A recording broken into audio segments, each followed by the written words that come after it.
Hey everybody, this is Eric Clark's Travel Videos. I'm at the Gazi Husrev-beg Mosque.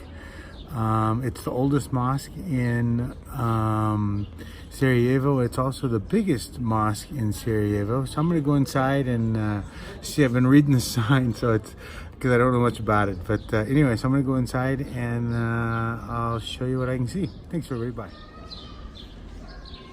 Okay everybody, this is the outside of the mosque, and it's pretty ornate. It's the largest mosque. I don't know, I said earlier that it's the oldest, but I don't know that it's the oldest. I think the Emperor's Mosque might be older, but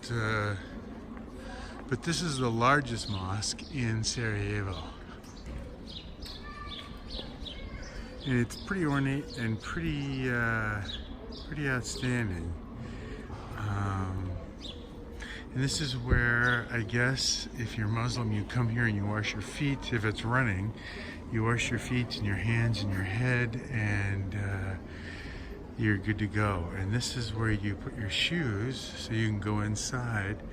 And I guess that's what I'll do. I guess I'll take off my shoes and I'll go inside and show you what the inside look like.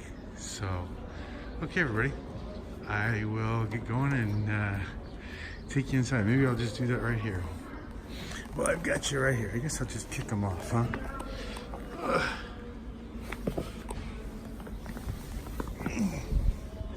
And I'm gonna put them way over here. They kind of stick out. Yes, sir.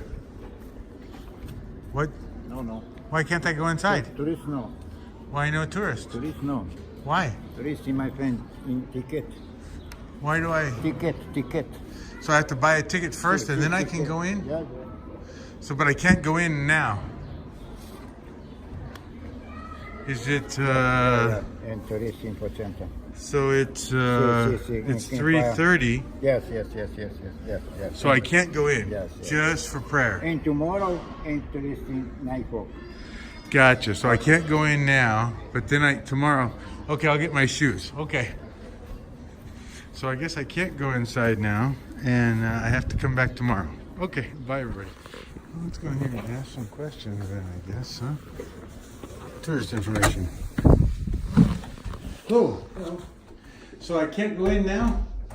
No, not now. For tourists, you have to go later. No. Well, tomorrow from 9 o'clock. But let me see. I mean, if you will be here in about 10-15 minutes, you may still visit the mosque until 4, since the prayer is just over, and I will have to talk to my colleague. So if you will be around in about 15 minutes, maybe you can go in. Okay. And it's just a regular mosque, right? It's not... Well, it's not. So this is the reason why you pay for the entrance fee. This is a mosque, regular mosque, but also a national monument. And this one is the most significant mosque. In Sarajevo? Not just in Sarajevo, but in the whole of the Balkans. All the people of ex-Yugoslavia consider this mosque the most significant one. How come? Well, it was built by one of the greatest heroes and the greatest benefactor that ever lived in this part of the Ottoman Empire from the 16th century.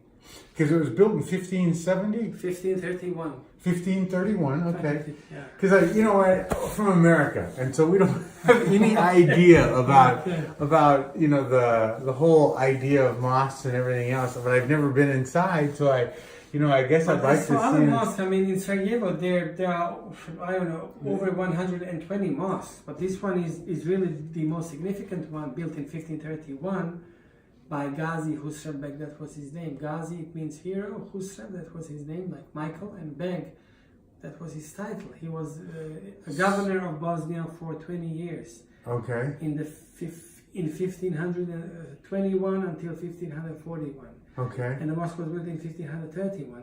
But he also built a hospital, a school, a library, a water supply system, sewage system. Well, the first public toilet was built just below this a clock tower. There is a small public toilet which was, free of charge, built in 1529. Okay. And this is the first public toilet in Europe which was connected to the sewage system. So there was a water supply system, clean water, and sewerage system, unclean water. Okay. And he also built a hotel, for example. Do you know where the Europe Hotel is? I think I've walked by it, but I don't know. Well, down that street, maybe 50 meters that way. Okay. Near the hotel, but now it's in ruins. There was a building like a hotel. It was called Tašlihan, where all the travelers from all around the world coming to Sarajevo, they could stay overnight for 3 days and 3 nights. So sleep, eat, and drink for 3 days and 3 nights free of charge. Wow. So Gazi Husrev-beg paid for So most of Sarajevo is Muslim. No. And this is Muslim. Well, the mosque, belongs to the Islamic community here, but most of Sarajevo, no.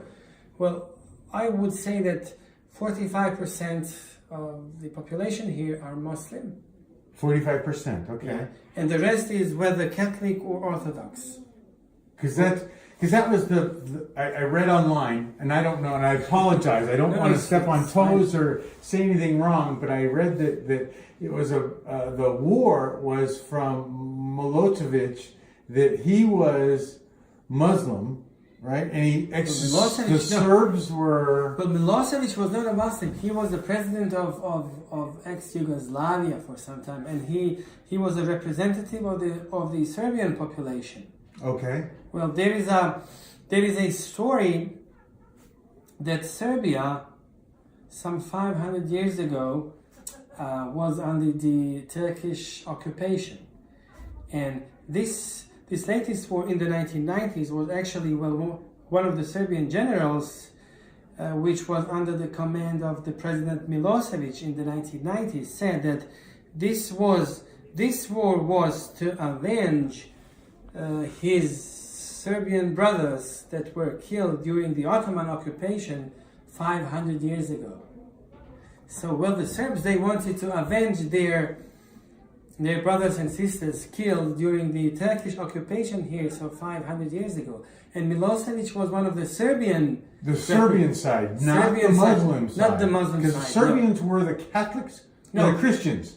Christians, Orthodox. Like Russians. Like Russians. Okay, like Russians. So the Serbians were the Christian Orthodox. Yeah. The Muslims were the... Serbia was sending the army, Yugoslav or Serbian army against Bosnian Muslims and Bosnian Croats. And Bosnian Croats are Bosnian Catholics. So there was a war There was a war between Serbian Orthodox Christians on one side, and Bosnian Muslims and Bosnian Catholics on the other side. Okay. So because Serbia Milosevic was I'm saying his name wrong. He was the Catholic or Christian Orthodox. Milosevic was Christian Orthodox side. Okay. He was and the Muslims were the ones that he was fighting. Yes. Yes. Okay. Muslims and Catholics on one side, Milosevic and Orthodox Christians on the other side. And Milosevic had the army. Yes. Yes, and the Muslims did not. Did not, No, and that's when they shot like 3,500 children? Well, the number, I don't know the exact number, but let's say about that number. That's okay, because I read that somewhere. I don't know. More than 125,000 people were killed. Right. During this war. 250,000 total. Yes. Right, both sides. Both sides. But I read that they were snipers shooting like 3,500. Even the children were killed, and everybody was killed. And he was shooting the Muslims. Yes. The Muslim children, the Muslim people. Yes. And that's what because he said, one of his generals said, this war is to avenge. This is a revenge for all our brothers and sisters who were killed 500 years ago during the Turkish occupation of this country. Okay. Yeah, who knows? Yeah. It was as if though some Indians in the States, for example, said, the British people, they came to America and they slaughtered my forefathers, And this is now, I'm fighting a war against you Americans because your forefathers had slaughtered my All the forefathers. American Indians. Indians, yeah, okay. This is insane. Yeah, Okay? yeah. Right. It's out of mind. Right. I mean, this was 500 years ago. Right. That's American- a long time ago. Indians. And the American, obviously, America, we did kill all the Indians, and you know, Yeah, but not you. not me. This Right, was right. many years ago. But so, are you guys at peace? Are the Muslims and the Christians and the Orthodox Catholics okay now? Now we are at peace, so to say. Okay. So You this don't. peace You don't is- seem to be okay. You know? No. But I mean, when I say we are at peace, it actually I'm referring to the people. Okay, since the Bosnian people, including Muslims, Catholics, and Orthodox believers, Orthodox Christians, they are okay. But the politicians, their leaders, and our leaders, my leaders, are not okay. They're fighting still. Still fighting, and this is what we call the war is over, but only military operations are over, but the war has The not personal grudges, the hurt, hurt. Yes. is still there. It's still there. Yeah. And Croatia separated. And Separated. Croatia was the Christians and the Catholics, right? Well, Croatia is now a member of the European Union. Okay, we're not. And this country, unfortunately, the war ended here by the military actions taken by the United States, Germany, and some of the Western countries like France and Italy. After World War II. Yeah. No. In the last war here, in the 1990s. Oh, okay. Well, the recently. Americans and the Germans, they ended the war here by military operations against Milosevic. Right. And we Milosevic overthrew him. ended up in The Hague at the International Court for Crimes Against Humanity. Something right. like that. Okay. But the problem is that the country still remains divided here. Because the Americans, your government, your former government, they made... George Bush Sr. Before, that was Clinton. That was Clinton, yeah. Okay. Okay. Well, the problem is that the European Union, or Germany and Italy and France and your country, they divided the country into two halves. Croatia and Bosnia.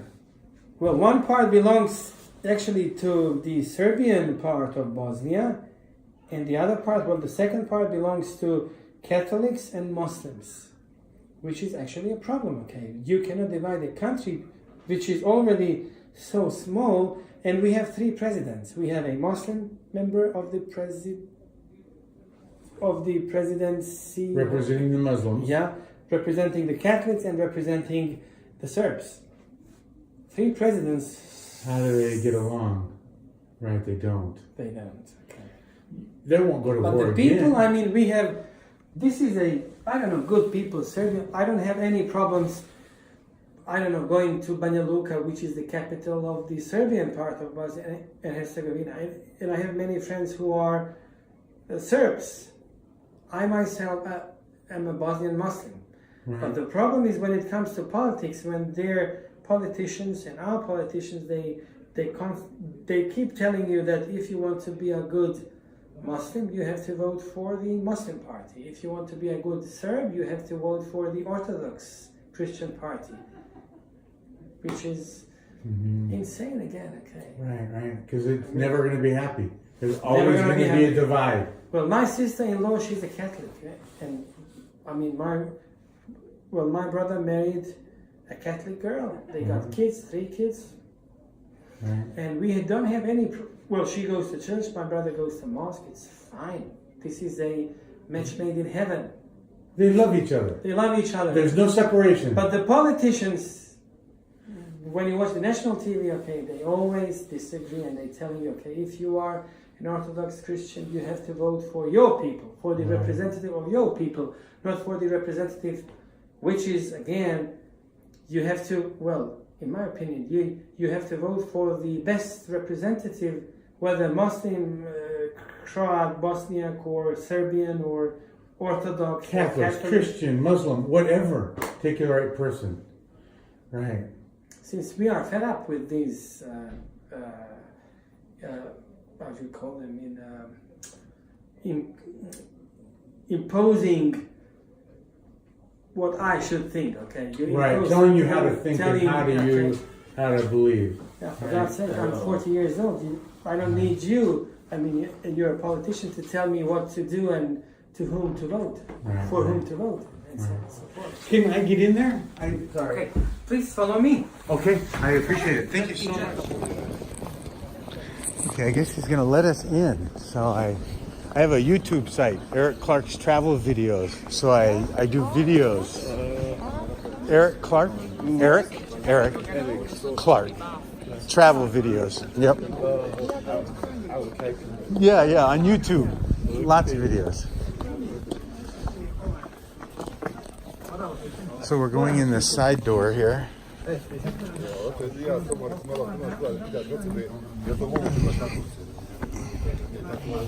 Gotta take off our shoes.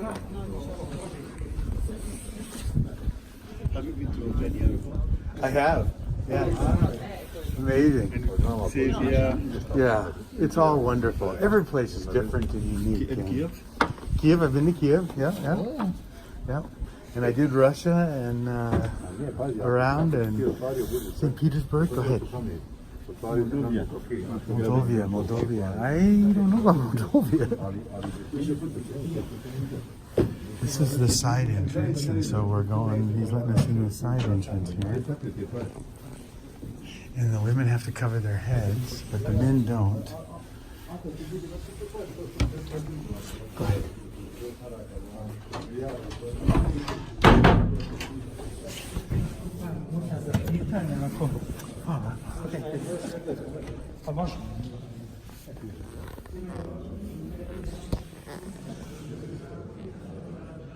So this is the mosque. No. If there is a group of people, we join them for a couple of minutes for questions. I suppose this is not your first visit to a mosque, or no? You've been to Other mosques. mosque before. Istanbul, probably. Turkey. Yes, the Blue Mosque, yes. So this one was built in 1531. I just told you, okay? Yes, It was built by Gazi Husrev-beg. That was his name, his extended name, okay? Since Gazi, it actually means hero. Husrev was his name, like Michael, and Beg, that was his title, okay? Beg was the governor of Bosnia and Herzegovina as a part of the Ottoman Empire in the 16th century. Tahir, just a second, give me a second.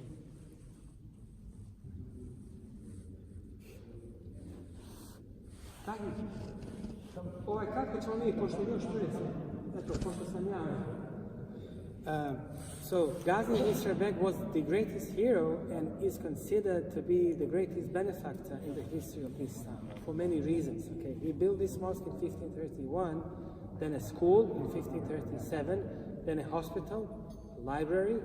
He bought 100,000 copies of different books from different fields of science.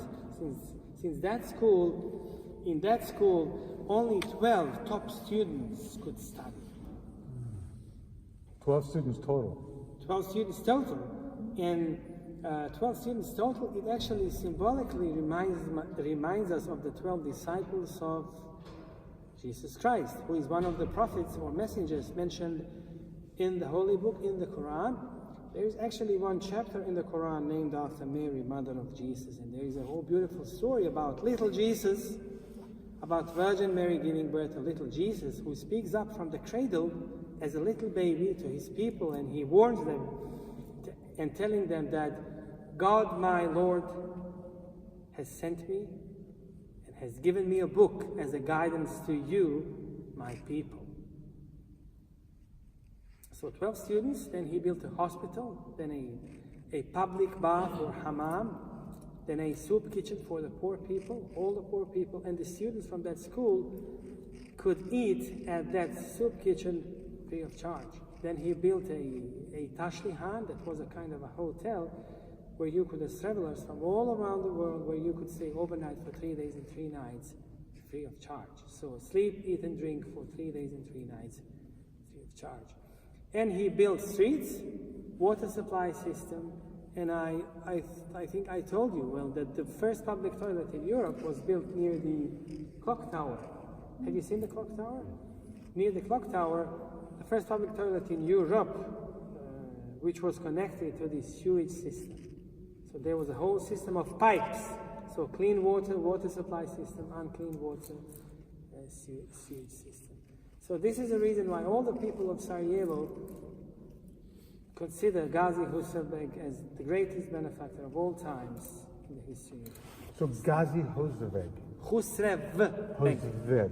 Husrev-beg. Husrev. Gazi means hero.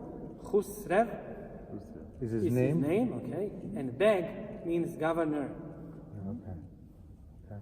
And we call him, okay, we don't call him by his, I don't know, family name and by his forefathers. Well, Gazi, son of, you know, the lineage, the line.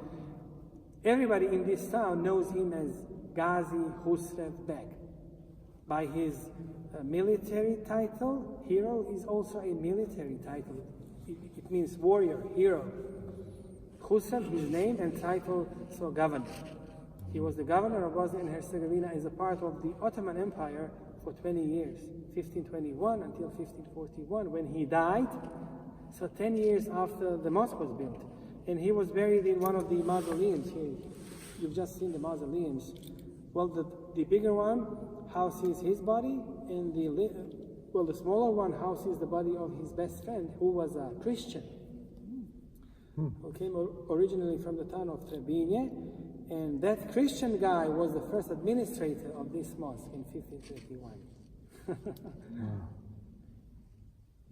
So this tells a beautiful story about Muslims and Christians living together in coexistence even 500 years ago. Because that guy came originally from a Christian family from the town of Trebinje, which is situated in the south of Bosnia. That part is actually called Herzegovina. And his uncle was a Christian priest. So Gazi Husrev-beg, well, the Ottoman Turks, they say that Gazi Husrev-beg was one of them, since Gazi Husrev-beg's mother, she was an Ottoman princess, but Gazi Husrev-beg's father was originally from a noble Bosnian Christian family. So Gazi Husrev-beg is a son of an Ottoman Muslim princess and a son of a Christian nobleman from the south of Bosnia, from Herzegovina.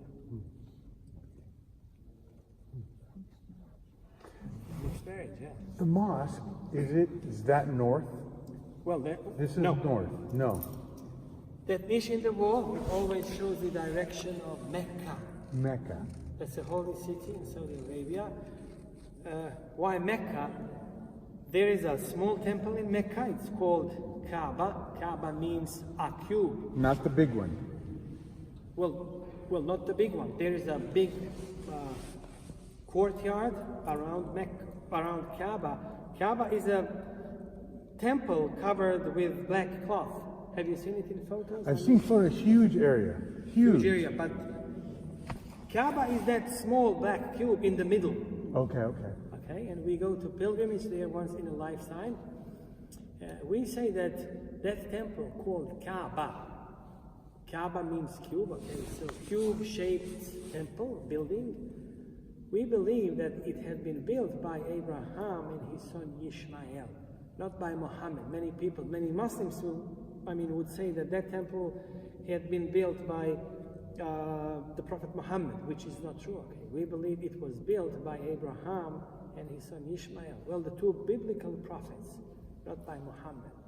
Since many people think, okay, Muhammad was born there, he prophesied there, he was a prophet in Mecca, so therefore we turn our faces, we turn to Mecca when praying. It's only because of Muhammad, but it's not.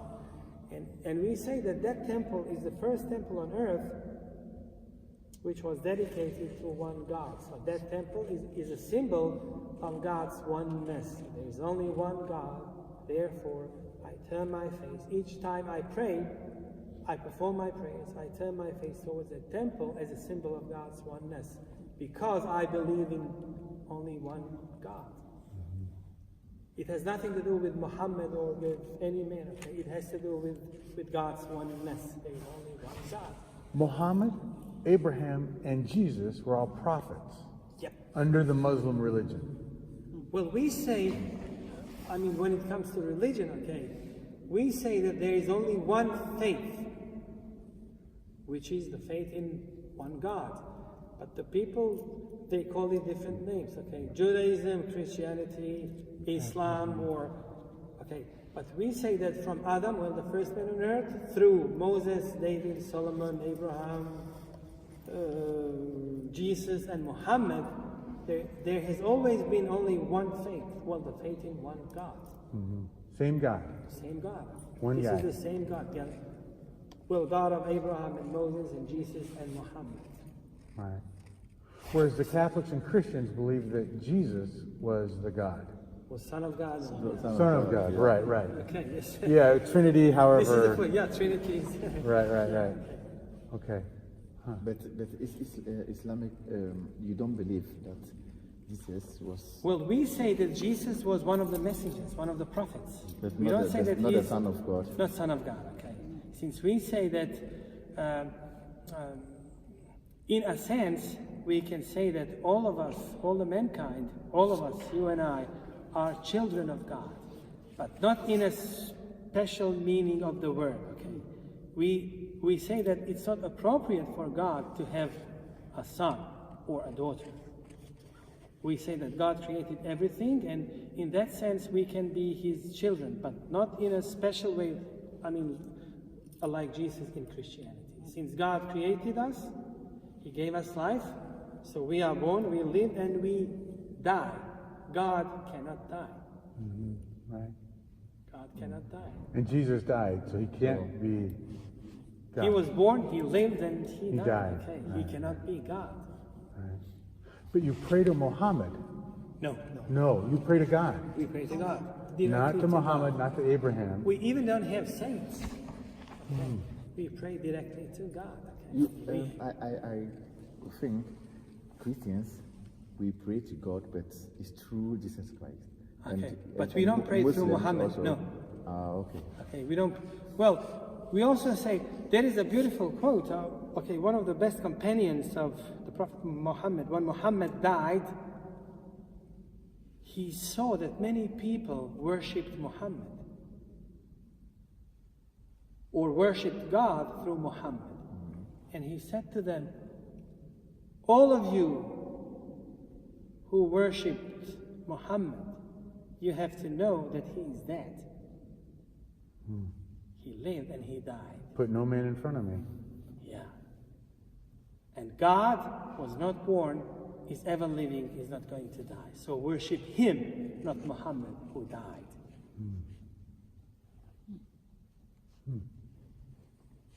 Okay. Why the conflict? If it's all one God, if it's all one God, and we all believe in just one God, you know, That's a good question. The conflict did not come from the Muslim side, I think. the conflict came from people, from man. From people, from men. Okay. Well, I also put the blame on all the religious leaders throughout the world. Okay. If they had enough, how do you call it? A common sense to sit around one table and to talk about, since we are all descendants, well, Jews, Christians, and Muslims, we are all descendants of Adam and Eve. Right. Well, the first man and woman on earth. So we are relatives, like Right. brothers and sisters. All of us. All of us. But when it comes to conflict, okay, I would say that it's always about power and Money. and control, and Money. But look at what now, I mean, for example, in Islamic world, look at what Saudi Arabia, well, nowadays, I mean, look at what they do, okay? They want to control the whole Islamic world through, since the holy places like Mecca and Medina, well, the place of the temple where the Kaaba stands now is in Saudi Arabia, and they want to tell us, for example, there was an instance in Bosnia, for example, they wanted to tell us that their way of practicing Islam is a way better than the Bosnian way. But I always say, okay, there are no better ways. Okay, this is your way and this is my way. Okay, we have to respect each other. Same God. Yes, same God. And especially when it comes, for example, to the rights of women in Islam. Well, their tradition of not letting women, for example, to drive a car has nothing to do with Islam. It has to do with the tradition of the desert people. For example, covering up your face, well, women's face, it has nothing to do with Islam. With the Quran again, it has to do with the tradition of the people living in a desert. It has nothing to do with Islam. It has to do with their tradition. In Muslim, Tradition is one thing, Islam is quite another, quite different from the tradition. in Muslim, are women equal to men? Okay, that's a good one. Yeah, okay, we say, by the way, I forgot to tell you something about myself, okay? By profession, I'm just an Imam. I am a priest, indeed. I'm not a tourist guide, okay? So that's a good question. From your stories. Yeah, okay. So we say that, just a quick check. Okay, so 4 o'clock. We say that God created Adam and Eve, men and women, equal but different. Okay, so we are equal in rights but different, since in many ways different, emotionally, psychologically, physiologically, how do you say it? Even well today science says that men and women, they think in different ways. So we are equal but still different. You can be a mother, I cannot. We have to admit that men and women are different, but still equal. And when it comes to performing our prayers, many people ask, why do men and women in Islam, in a mosque, they perform their prayers apart? Right. When we are equal, why apart? Okay. We say that if you want to come to mosque to pray, you have to stay focused on God, on your prayers. In your thoughts, you have to keep God during your prayers. It's not appropriate to get that focus on something else. It may happen with younger generations, okay? I'm 42 years old right now, and when I was 20, I was a very young priest or Imam. It might have happened that my focus goes on a girl which might have been attractive to me, which is okay, which is human, natural, okay. But the focus while you perform your prayers has to stay on God. No girls, no boys, No distractions. anything. No distractions, okay, only on God. But of course, God knows when you leave the mosque, the focus will be The girls. yeah, okay. Your job, school, girls, Right. family, but not here. So this is the only reason why we do pray apart. But of course, when we leave the mosque, it's perfectly okay for you to say a few compliments. I don't know, go out with her, call her for a cup of coffee, and I don't know what, okay? But not here. And this section we're in is for the women. Well, the front part is occupied by men and the back part by women, but of course it depends on the number of men and women. If there is a bigger number of women in the mosque, they can occupy more space, and vice versa. Okay? If there is a bigger number of men, they occupy more space in the mosque. But we don't have any physical obstacles like walls, or there is nothing to divide us physically. Okay, there only has to be, let's say, 1 to 2 meter difference. A distance between the last row of men and the first row of women, but no physical, no walls. Right. And the Imam preaches from here? No, he preaches from there. That's the pulpit. Okay, that's the pulpit. That's the place where he prays. He performs his prayers, and that's the pulpit from which he delivers a speech on Fridays.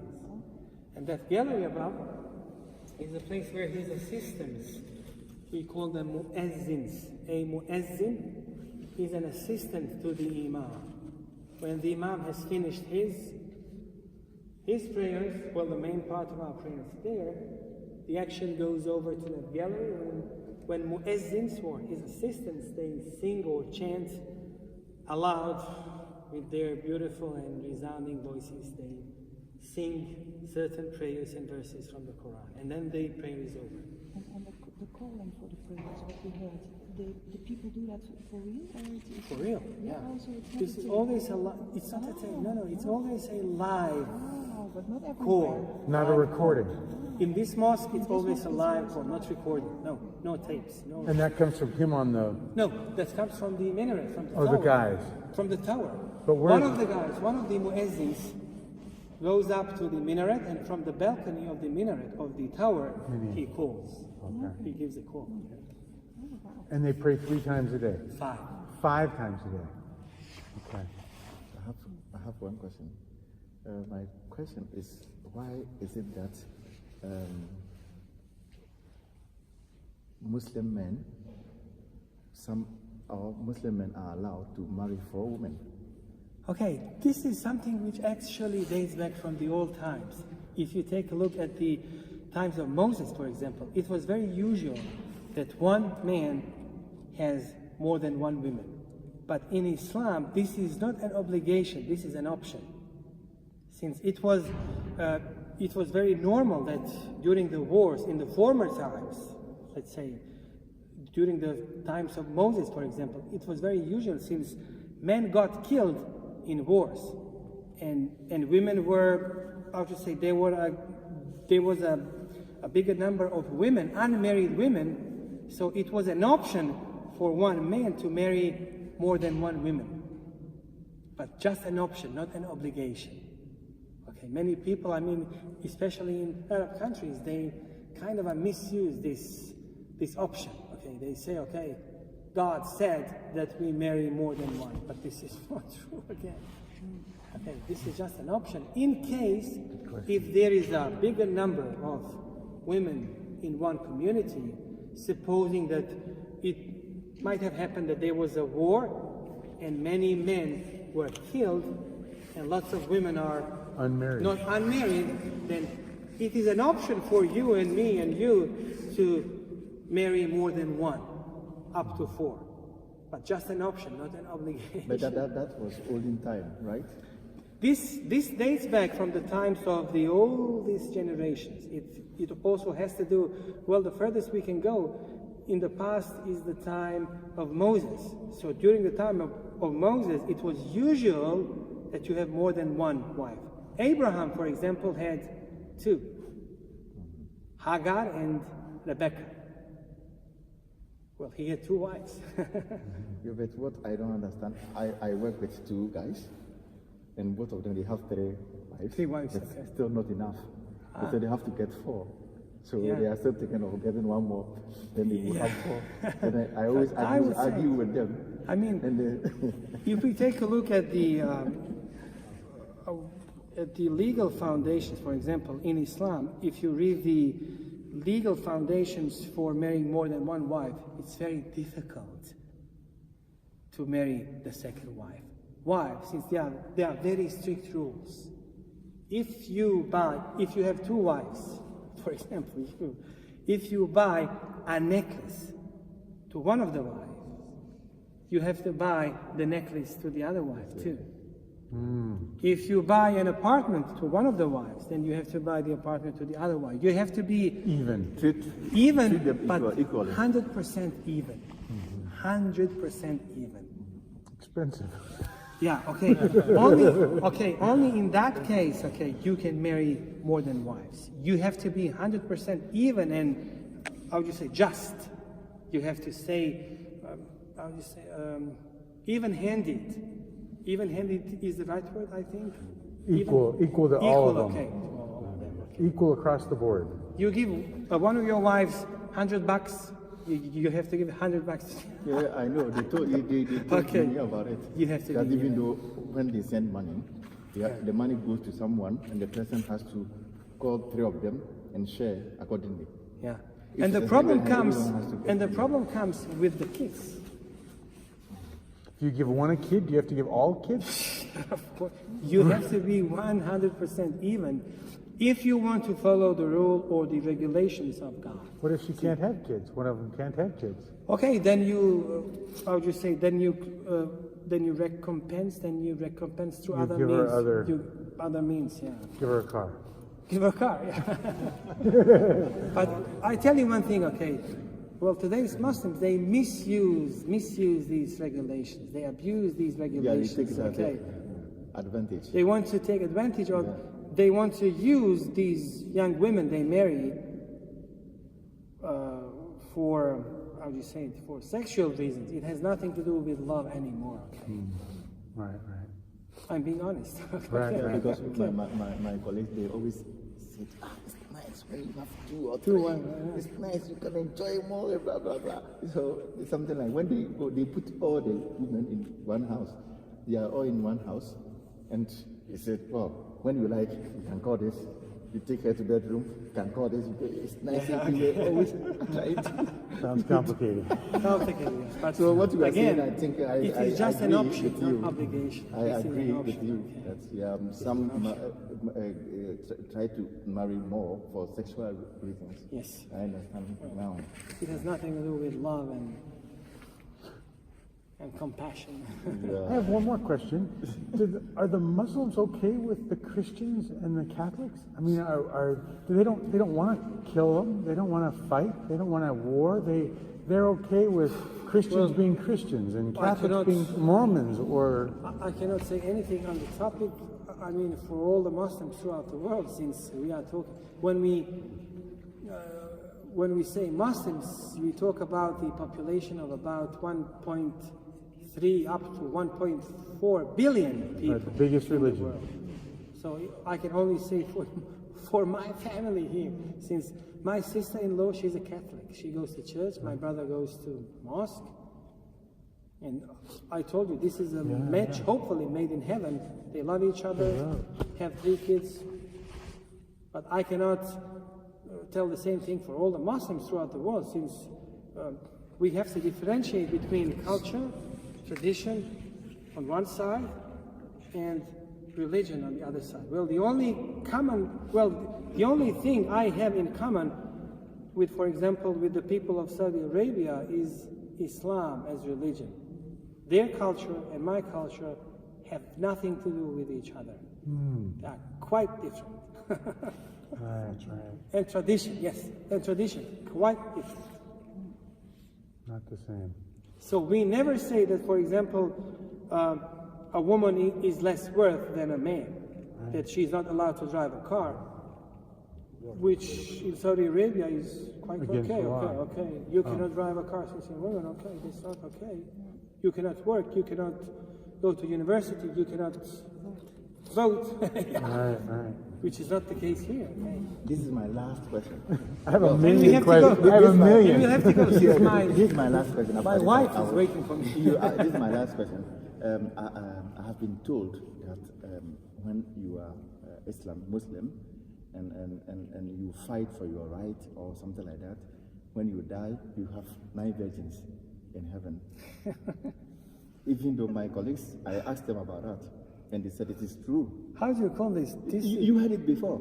Yes, the ISIS thing. Yeah, They okay. say that's why they don't mind being a martyr or blowing up a. How do you place. call this in English?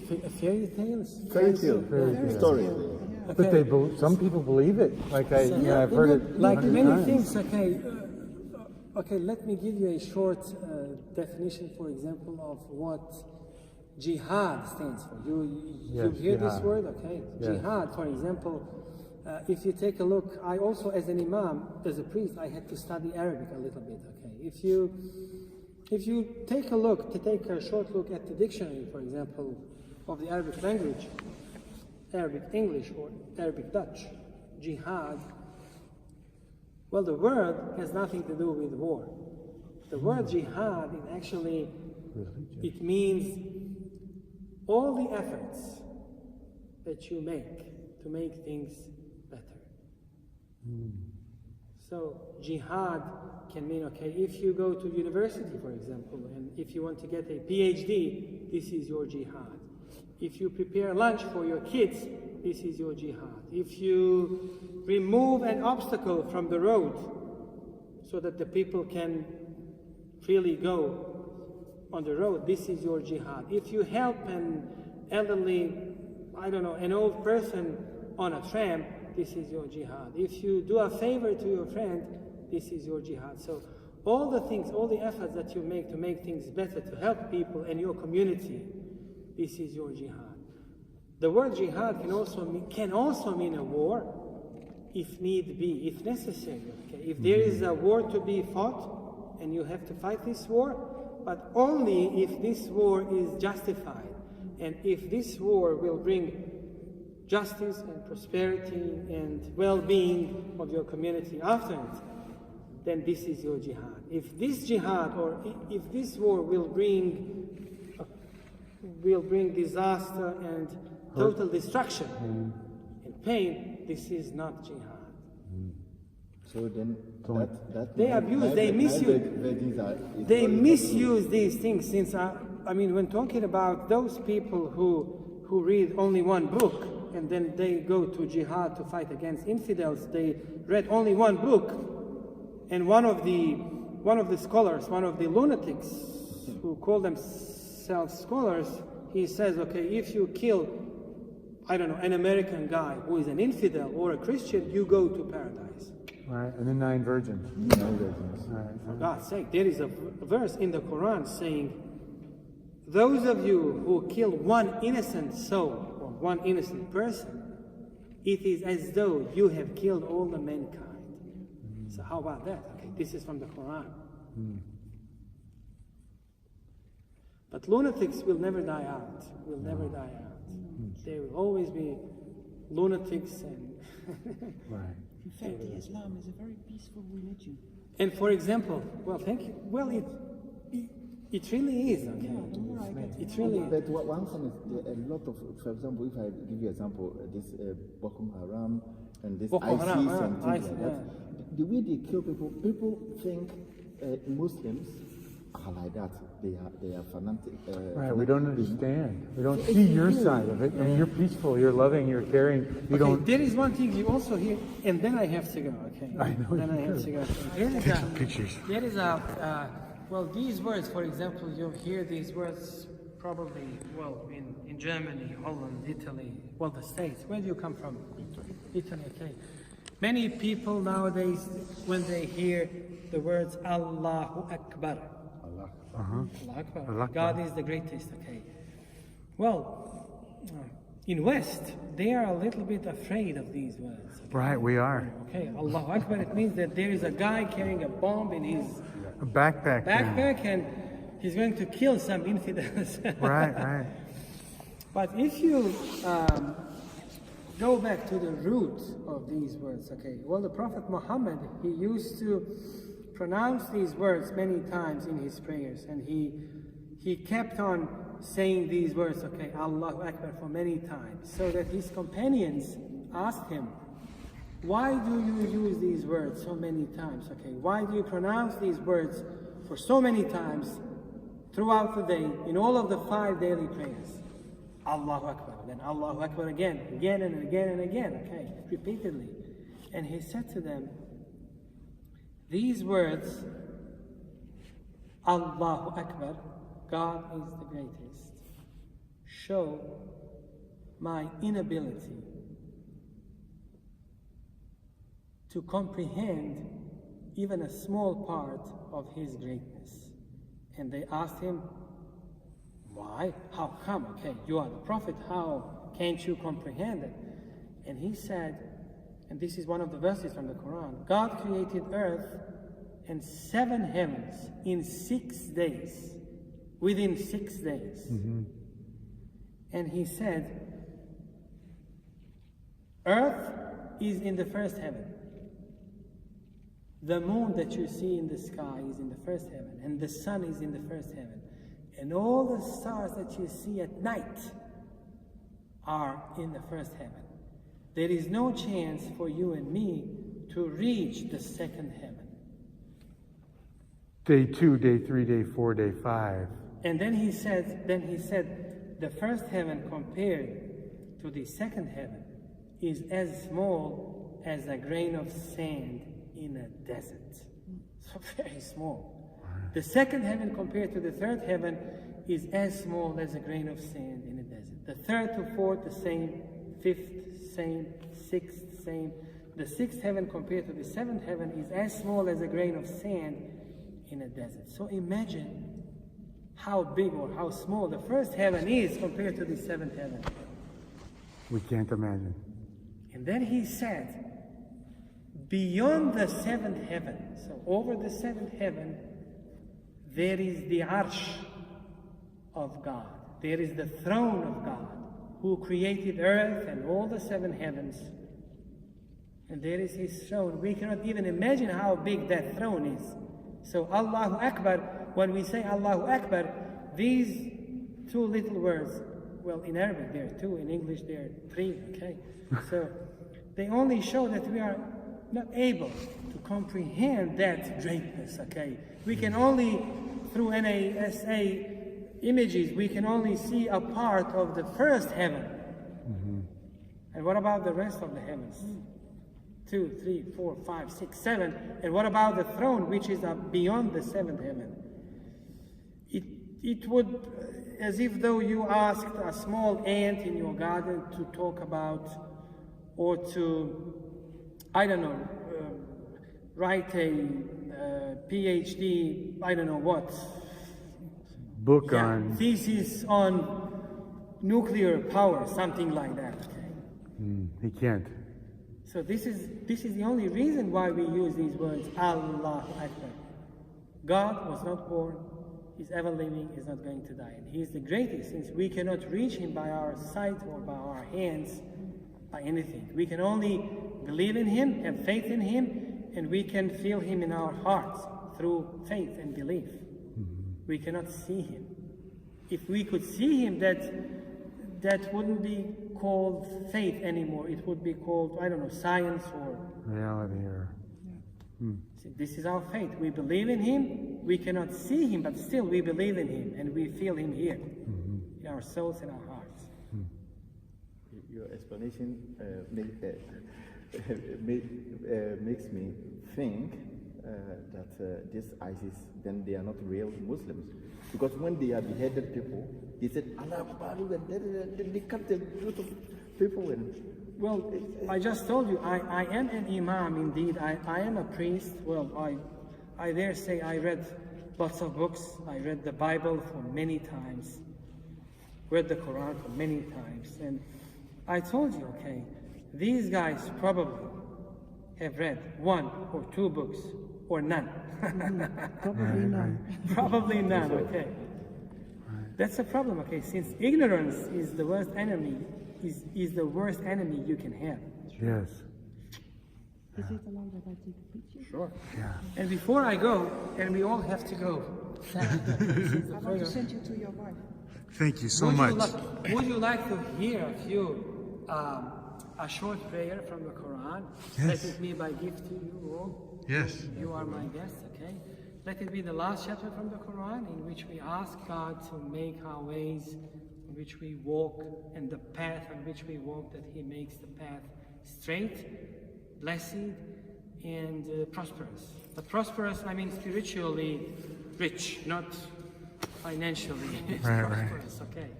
Is it okay? For Yes, you? please. So Mecca is that way. We have to come. No, we'll just stay right here. Go ahead. Mecca. Mecca, right.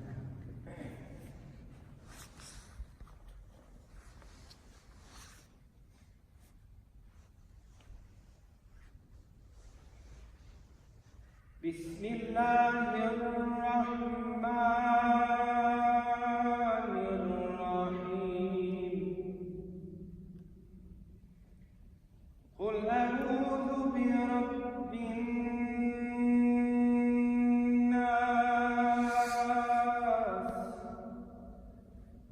ملك الناس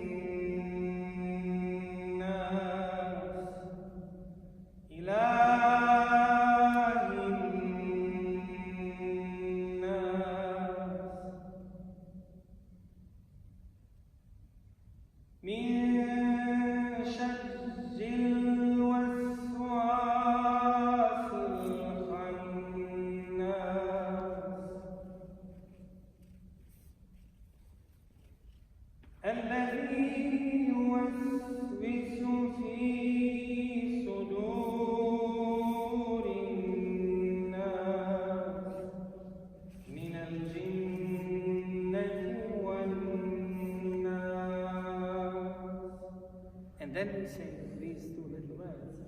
Allahu Akbar, Allahu Akbar.